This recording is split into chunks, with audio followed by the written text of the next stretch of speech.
The argument for the Exodus and the Apocalypse being extinction and fossilization events does not rely wholly on geologic evidence.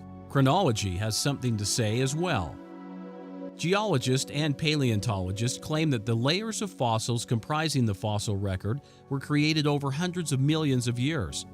The oldest fossils were formed about 4 billion years ago. The major extinction events, which were also fossilization events, range from 65 to 450 million years ago. Yet, this cannot be. We know from Scripture that life has been on this planet for about 6,000 years. In his apocalyptic vision, the Apostle John saw a book sealed with 7 seals. And while working on his inspired translation, Joseph Smith asked the Lord about the book and its meaning. The Lord responded by explaining that each of the seals represented 1,000 years of the Earth's temporal existence. In all, the Earth will temporally exist for 7,000 years.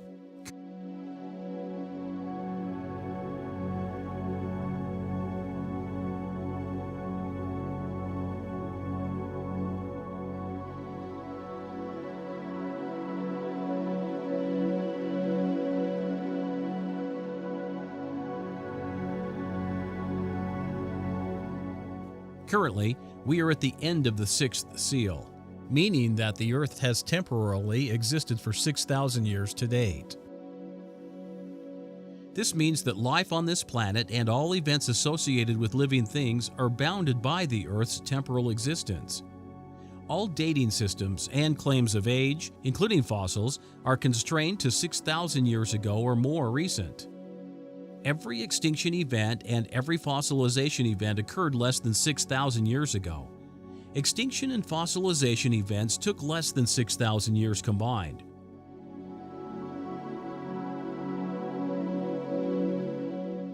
The constraint of 6,000 years requires a wholesale reassessment of the geologic record. The current paradigm cannot be maintained. Extinction events, however many there were, occurred recently and within the time of man on Earth.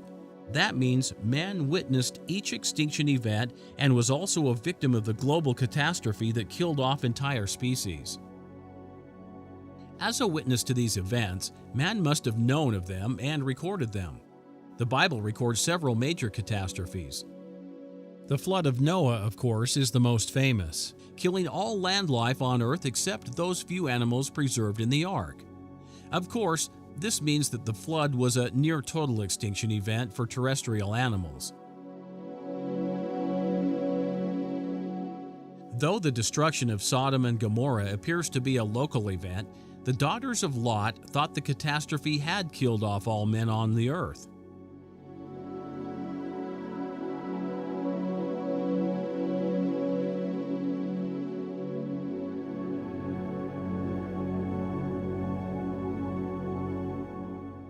The Book of Ether in the Book of Mormon clarifies the incident of the Tower of Babel as extending beyond the land of Shinar. When sailing to the Promised Lands, the Jaredite barges were tossed about and submerged by terrible tempests and were driven forward by a fierce wind.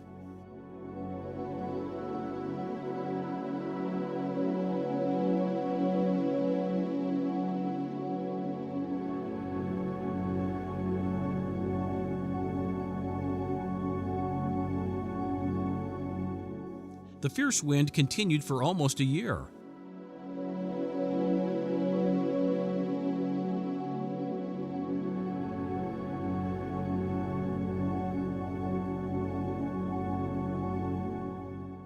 The Book of Moses in the Pearl of Great Price records that the time of Enoch was filled with geologic upheaval.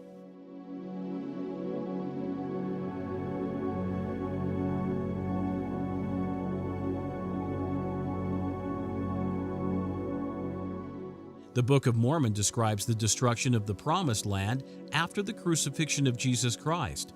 The severity of the destruction denotes a major catastrophe of the first order.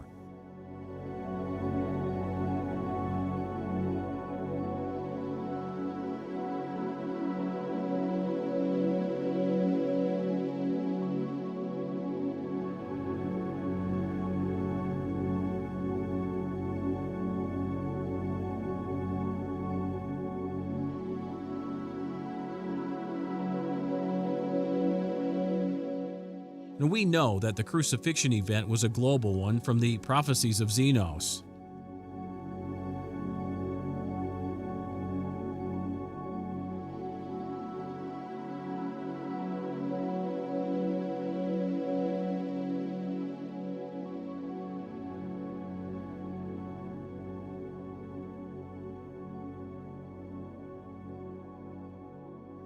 Each of these events must have left their mark on the Earth, and each of them must be reflected in the fossil record.